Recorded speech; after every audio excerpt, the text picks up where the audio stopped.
नमस्कार दोस्तों, let's study YouTube channel पर आपका हार्दिक स्वागत है। आई होप आप अच्छे होंगे, स्वस्थ होंगे।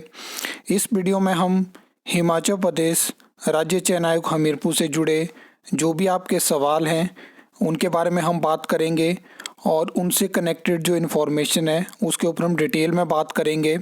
सबसे पहले हम बात कर लेते हैं अपकमिंग वैकेंसी के बारे में, और यहाँ पे मैंने उन्हीं वैकेंसी को इंक्लूड करा है जिनके बारे में हमारे पास इन्फॉर्मेशन है और ये वैकेंसी प्रोसेस में है, तो तभी इसके बारे में मैं आपके साथ जानकारी शेयर करूंगा। अदरवाइज़ आपने देखा होगा कि बहुत सारी रिक्वेजिशन राज्य चयन आयोग हमीरपुर के पास पहुंची थी।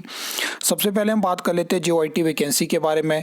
देखिए, इसके रिगार्डिंग बहुत सारे प्रश्न ऐसे आते हैं कि वैकेंसी कब एडवर्टाइज होगी। तो मैं आपको बता दूं कि एक चीज़ जो कंफर्म हो सकती है RTI के माध्यम से कि वैकेंसी की रिक्वेजिशन राज्य चयन आयोग हमीरपुर के पास पहुंच चुकी है। तो ऑलरेडी आप जानते हैं कि 20 दिन पहले वो चीज़ कंफर्म हो चुकी है। अब उसके आगे का काम आयोग का, डिपार्टमेंट का और सरकार का होता है कि कितने समय में क्या क्या चीज़ें होनी चाहिए एडवर्टाइजमेंट में, किस टाइम पे एडवर्टाइजमेंट करनी है, कब सरकार डिपार्टमेंट में जो बीच में कुछ रिक्वेजिशन में या वैकेंसी में दिक्कत होती है वो चीज़ें ठीक होती हैं। तो ये जो फैक्टर्स होते हैं इन्हीं पे डिपेंड करता है कि एडवर्टाइजमेंट आपको कब देखने को मिलेगी। RTI के माध्यम से आप कभी भी ये चीज़ की जानकारी नहीं ले सकते हो कि कब इसकी एडवर्टाइजमेंट आने वाली है। कंफर्म हो चुका है कि एडवर्टाइजमेंट उनके पास है, तो अब वेट करना पड़ेगा, क्योंकि वेट करने के अलावा आपके पास कोई और ऑप्शन नहीं है। तो JOIT की वैकेंसी आपको नेक्स्ट देखने को मिलेगी। क्लर्क की वैकेंसी के बारे में मैं आपको बता दूं कि इसमें जो है वो पे फिक्सेशन हो चुकी है और इसके बाद जल्दी इसकी रिक्वेजिशन जो है वो राज्य चयन आयोग हमीरपुर के पास पहुंचने वाली है। और ये भी आपको सेक्रेटरी क्लर्क की ये मैं बात कर रहा हूँ, तो ये वैकेंसी भी आपको देखने को मिलेगी। अब देखने वाली बात होगी कि जो रिक्वेजिशन राज्य चयन आयोग हमीरपुर जाएगी, क्या उसमें कुछ ऑब्जर्वेशंस लगती हैं और क्या क्या चीज़ें होती हैं। तो हो सकता है JOIT की तरह उसको भी कुछ टाइम तक पेंडिंग रखा जाए और उसके बाद ही आपको एडवर्टाइजमेंट देखने को मिले। लेकिन मैंने आपको इसलिए बता दिया कि ये वैकेंसी लाइन में है और ये भी आपको जल्दी ही देखने को मिलेगी। पंचायत सेक्रेटरी के बारे में बात कर लेते हैं, तो मैंने आपको RTI के माध्यम से ऑफिशियल जानकारी दी थी कि 150 वैकेंसी आपको देखने को मिलेगी और उसकी रिक्वेजिशन भी बहुत जल्दी जो है वो राज्य चयन आयोग हमीरपुर के पास पहुंचने वाली है। तो 150 वैकेंसी आपको जल्दी ही पंचायत सेक्रेटरी की देखने को मिलेगी। और बाकी पंजाबी और उर्दू टीचर की वैकेंसी भी काफ़ी टाइम से ये रिक्वेजिशन राज्य चयन आयोग हमीरपुर के पास है।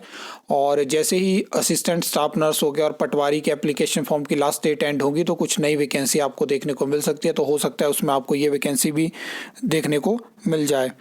अब बात कर लेते हैं, कुछ क्वेश्चन रहते हैं कि 2022 की वैकेंसी के बारे में हम बताइए, जैसे पोस्ट कोड विड्रॉन हुए उनकी फ़ीस का क्या होगा। तो मैंने ऑलरेडी आपको बता चुका कि फ़ीस आपको कब मिलेगी, कैसे मिलेगी, क्या क्या चीज़ें होगी, उसकी फ़िलहाल कोई जानकारी नहीं है। सरकार ने जस्ट नोटिफिकेशन में डाल दिया कि हम फ़ीस रिफ़ंड करेंगे। अदरवाइज़ आप एडवर्टाइजमेंट देखते हो और उसमें मेंशन होता है कि किसी भी केस में फ़ीस रिफ़ंड नहीं हो सकती है। 2022 की भर्तियों पे अभी भी कोई फैसला नहीं हो पाया है, उनकी फ़ाइल वैसे की वैसे पेंडिंग है और ये चीज़ें दर्शाती है कि वर्तमान सरकार की क्या मानसिकता है। अब बात कर लेते हैं ग्रुप इंस्ट्रक्टर के बारे में। तो ग्रुप इंस्ट्रक्टर का एग्ज़ाम जब क्या होता है कि जब बड़ी बड़ी बातें होती है कि हिमाचल प्रदेश में ऑनलाइन एग्ज़ाम कंडक्ट करवाए जाएंगे, कुछ ऐसे रिज़ल्ट आपको देखने को मिलेंगे। देखिए, अगर एक ऐसा एग्ज़ाम जिसमें कि 1500 लोगों को जो है एडमिट कार्ड इशू होते हैं, CBT एग्ज़ाम कंडक्ट करवाया जाता है और उसके बाद भी आपको इतना इंतज़ार करना पड़ता है। यही सेम चीज़ आपने OTA के एग्ज़ाम में भी देखी और 1 साल लग गया उसके रिज़ल्ट को आने में।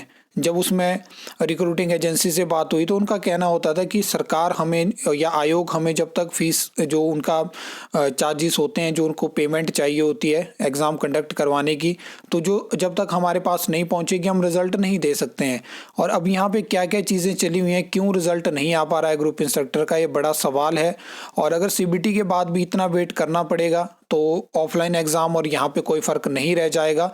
और इस चीज़ों पे ऊपर सरकार को ध्यान देना पड़ेगा कि एक टाइम लिमिट बनाई जाए जिसमें 2 महीने रखे जाएं, 3 महीने, मतलब जो सेट करी जाए लिमिट, ताकि स्टूडेंट को पता होगी इतने टाइम के अंदर हमें रिजल्ट देखने को मिल सकता है। तो अभी भी ग्रुप इंस्ट्रक्टर का जो रिजल्ट है वो पेंडिंग है और फिलहाल इसके बारे में कोई एग्जैक्ट अपडेट नहीं है कि कब तक आपको ये देखने को मिलेगा।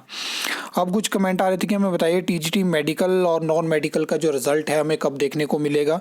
तो मैं आपको बता दूं कि पहले आपको ग्रुप इंस्ट्रक्टर का रिजल्ट ही देखने को मिलेगा, क्योंकि उसमें नॉर्मलाइजेशन नॉर्मलाइजेशन नहीं होगी। जो टीजीटी मेडिकल है, नॉन मेडिकल है, यहाँ पे नॉर्मलाइजेशन भी आपको देखने को मिलेगी। आंसर की जो है वो रिलीज़ हो चुकी है और उसमें जो ऑब्जेक्शंस आपने डालने थे वो भी आप डाल चुके हो। इसके बाद क्या होगा कि रिज़ल्ट ही आपको देखने को मिलेगा, लेकिन इसमें थोड़ा टाइम लगने वाला है और आपको वेट करना पड़ेगा। अभी टीजीटी आर्ट्स का कमीशन भी शुरू हो चुका है, पहले सभी के ये आर्ट्स का ये कमीशन भी हो जाएगा, मतलब प्रोसेस कंप्लीट हो जाएगी, इसमें भी ऑब्जेक्शंस के लिए टाइम दिया जाएगा। उसके बाद कहीं जाके आप एक्सपेक्ट कर सकते हो कि जब ग्रुप इंस्ट्रक्टर का रिजल्ट आएगा तो उसके साथ साथ में ही आपको टीजीटी का रिजल्ट भी देखने को मिल जाएगा। वैसे सरकार लगातार बात कर रही है कि हम कमीशन को हमने इस टाइम लिमिट में इसलिए शुरू किया है कि जब नया सेशन जो है वो स्कूल्स में शुरू होगा तो नए टीजीटी की ज्वाइनिंग करवा दी जाएगी। सेम चीज़ जेबीटी के लिए भी बोली गई है, जेबीटी कमीशन के बारे में पूछा जाता है।